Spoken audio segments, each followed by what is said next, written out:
Entrevista da semana.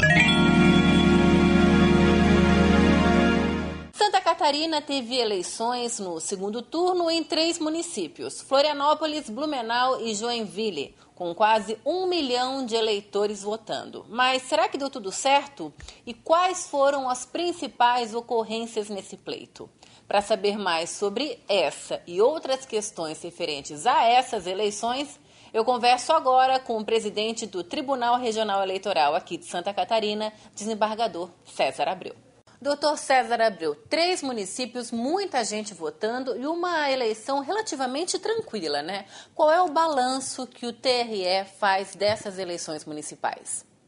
O balanço é altamente positivo, né? Nós tivemos um segundo turno realizado de forma muito pacífica, muito tranquila, muito ordeira. A disputa, evidentemente, mais acirrada, porque concentram-se em apenas 2 candidatos, então isso não deixa de ser também natural, mas quero crer que foi num clima de respeito, de consciência do eleitorado e também dos próprios candidatos. A apuração aqui em Florianópolis foi encerrada às 18h50, menos de 2 horas após o término da votação. Essa eficiência deve-se a quê? Nós temos um corpo técnico altamente qualificado, há um trabalho de preparação que efetivamente busca esse resultado final com rapidez, mas também com segurança. Nós sempre temos dito que nós não estamos numa competição, mas dar o resultado de forma pronta também atende às expectativas da sociedade. Então, o tribunal se empenhou para realizar isso da melhor maneira possível. Há estudos de buscar ainda mais eficiência com tempo mais reduzido. Isso seria possível a partir da própria leitura nas urnas, nas sessões eleitorais e transmissão desses dados, dos resultados das sessões eleitorais. Penso que nas próximas eleições teremos essa novidade que reduziria em bastante esse tempo. Talvez em meia hora nós teremos os resultados das urnas.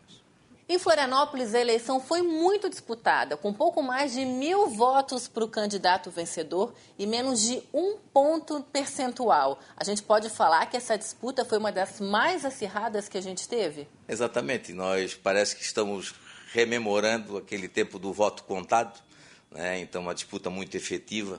E eu tenho dito uma coisa, nós não temos vencedores nem vencidos no final das eleições. Quero crer que a sociedade deve aplaudir nas ruas ambos os candidatos, seja de Florianópolis, de Blumenau e de Joinville e de qualquer outro município do estado. Nós precisamos dos políticos, nós precisamos da classe política, nós precisamos recuperar a classe política porque isso faz bem para a democracia. O presidente do TSE, Gilmar Mendes, afirmou que nos locais onde aconteceu a votação por biometria, houve um índice menor de abstenções do que nos locais onde não há. Aqui em Santa Catarina, como é que isso ficou? Isso aconteceu no país inteiro e essa redução de índice de abstenção é porque a biometria passou a dar uma maior segurança. Foram eliminados aquelas pessoas que transferiram títulos, foram eliminadas aquelas pessoas que já faleceram.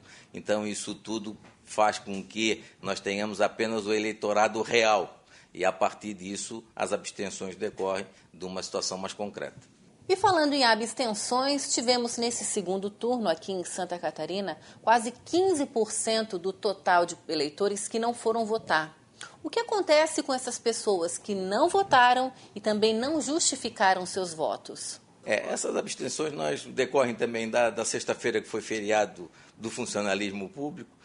Isso, há outras circunstâncias que são examinadas aí pelo pessoal cientistas políticos, a respeito disso, mas no que diz respeito ao eleitor, ele é sujeito a uma multa para reabilitar a sua condição de eleitor. A reforma eleitoral aprovada em 2015 fez algumas mudanças nas eleições desse ano, como a redução do tempo de campanha para os candidatos e até a limitação de teto de gastos. Como é que o senhor enxerga essa reforma? As reformas, elas sempre vêm com a expectativa de dar uma melhora ao processo político eleitoral. No caso específico, penso que não chegamos a tanto. Tivemos uma redução de tempo de exposição do candidato, isso de alguma forma prejudicou os novos candidatos. Tivemos a questão do financiamento de campanha, que foi alguma coisa também positiva, que se excluiu, até por uma decisão do Supremo Tribunal, a possibilidade de contribuição por empresas, que de alguma forma criavam algum transtorno nesse processo, que estamos vendo aí as ações que ainda remanescem, ações judiciais, né, isso por conta de despesas de campanhas feitas de forma irregular. Então, houve um aprimoramento no que diz respeito ao controle e à fiscalização de todo o processo político-eleitoral. Mas quero crer que, como acontece nas outras leis de reforma política, elas não devem permanecer, deve haver alguma modificação para as próximas eleições. Nós gostaríamos que nós tivéssemos leis mais duradouras, né? Isso para que não só os juízes pudessem ter uma maior tranquilidade, uma maior certeza e segurança ao aplicá-las, como também o cidadão em conhecê-las. Então, é necessário que haja uma reforma profunda política e que se tenha a consciência de se ter leis mais duradouras. Quais as principais ocorrências registradas nesse segundo turno aqui no Estado? Nós não tivemos recorrências policial nenhuma, né? Isso, a ocorrência que teve foi efetivamente aquelas questões das urnas que foram substituídas, mas também em percentual muito diminuto no que diz respeito ao contingente de urna colocado à disposição do eleitor. O TRE aqui de Santa Catarina tem um projeto pós-eleições que visa a aproximação com esses políticos que foram eleitos. Que projeto é esse e como é que ele vai funcionar? Esse projeto está denominado de Qualifica, Mandato de Excelência. Então, nós estamos ainda na elaboração do texto final do convênio, que vai envolver o Ministério Público, vai envolver o Tribunal de Contas, a Assembleia Legislativa, a FECAM, que é a Federação dos Prefeitos, dos Municipais, vereadores, vai envolver uma série de entidades e instituições com o objetivo de contribuir fora da atividade política, evidentemente, porque cabe àquele que foi eleito desenvolver e cumprir os seus compromissos políticos, mas a nós, né, isso cabe também darmos o aporte, darmos a segurança, contribuirmos de alguma forma para que possam eles exercer o mandato com a maior tranquilidade possível, que possam, né, isso atender às aspirações da sociedade e cumprir os seus compromissos de campanha. Esse projeto nós pretendemos lançá-lo agora em novembro, né, isso para torná-lo mais efetivo a partir de março do ano que vem. E o que se busca, na verdade, são administrações de excelência, administrações de prefeituras e administrações de câmaras de vereadores. Quer dizer, o aporte técnico, jurídico, científico, que nós possamos dar através dessas entidades institucionais, no sentido de conferir segurança, né, e maior tranquilidade para que os políticos possam exercer as suas atividades. Nós sabemos que nem todos nascem com todas as qualificações e nem com aptidões, seja para a política ou para outra atividade. E muitas pessoas vêm de ramos diversos, né, e, muitas vezes, nem tiveram a própria oportunidade, né, isso de um ensino mais aguerrido, mais completo. Né? Então, nós precisamos dar o apoio e o assessoramento. Se nós, juízes, contamos com assessores que nos ajudam, né, a bem resolver as nossas questões e julgar os nossos processos, né, o que dirá também, né, isso dos parlamentares e dos administradores públicos que precisam de pessoas competentes e sérias para que eles possam exercer com fidelidade o seu mandato.